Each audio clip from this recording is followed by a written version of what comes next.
Hi guys, welcome to Mystery Diagnosis. You may notice I sound weird.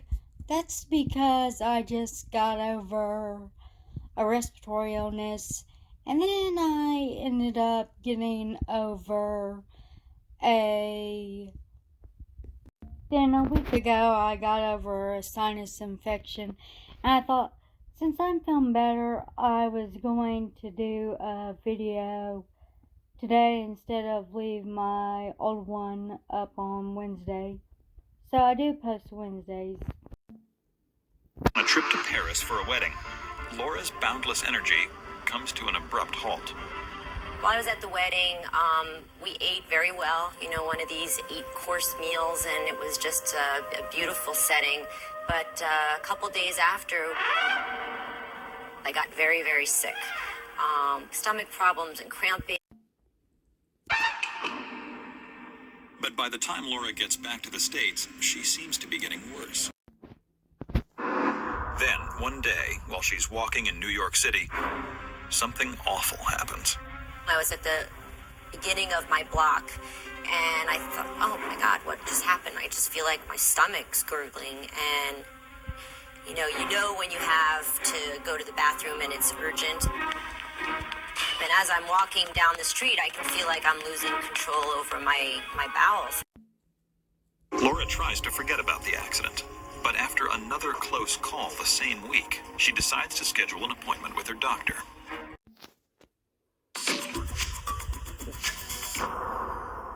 They came back and she said, there's nothing wrong. Ran all the tests, everything's fine. I wonder if something's leaking in her body But and Laura irritating her knows gut. what she's experiencing can't be normal. The next step, she decides, is to consult a nutritionist. The biggest changes I made is I definitely cut out anything with garlic, stayed away from spicy foods or ethnic foods. Laura is religious about her diet for the next 4 months, but nothing seems to change. Poor thing. My mother found out that both her brother and her mother had colon cancer. And that's where I think we began to say, could it be something major that they've overlooked? I don't think or they it's that haven't because she'd done be the right dropping tests weight for. like crazy. And she sent an email to everyone in the family, everybody needs to get tested for colon cancer. They says, oh, you're perfectly healthy. I'm glad it's not colon cancer, but it's still unknown what it is. Though the symptoms do not clear up entirely, the medicine works well enough to allow her to have a social life again. That's right. Everything seems normal to David. What he doesn't know is that Laura has done a lot of work to ensure the appearance of normalcy. The goal was to know everywhere there's a bathroom and map it out so that you have complete control. Dating for 2 months, they decide to take a trip to Paris together. And it is there that Laura's worst fear becomes a reality. We went to a very, fine restaurant and got all dressed up.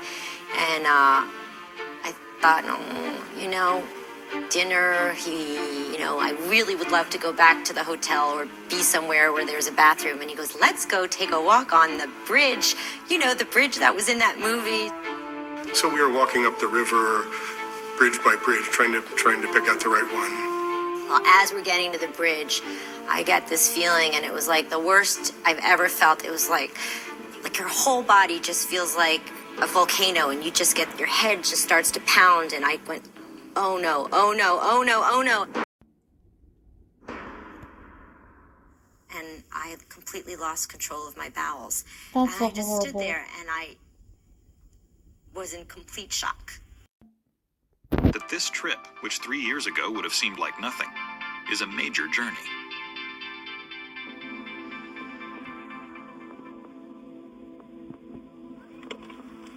And I got in my car, and I just actually sat there for 5 minutes. And I started to cry. And I'm sitting there going, I can't believe it. I want to go to the doctor and I want to get somebody to help me, but I can't travel for 2 hours and deal with the stress of that. I can't. she saw how restrictive her life was becoming because of this. I didn't put in the video, but her boyfriend does stay with her and eventually marries her.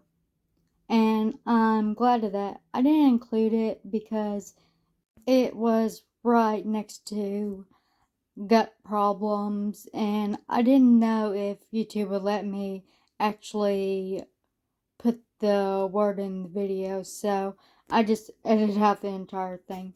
He's a good man for staying with her. And I read this article exactly what my symptoms are. Also mentioned in the article is a gastroenterologist, Dr. Saad Habba. And to Laura's delight, his office is only minutes away from her home.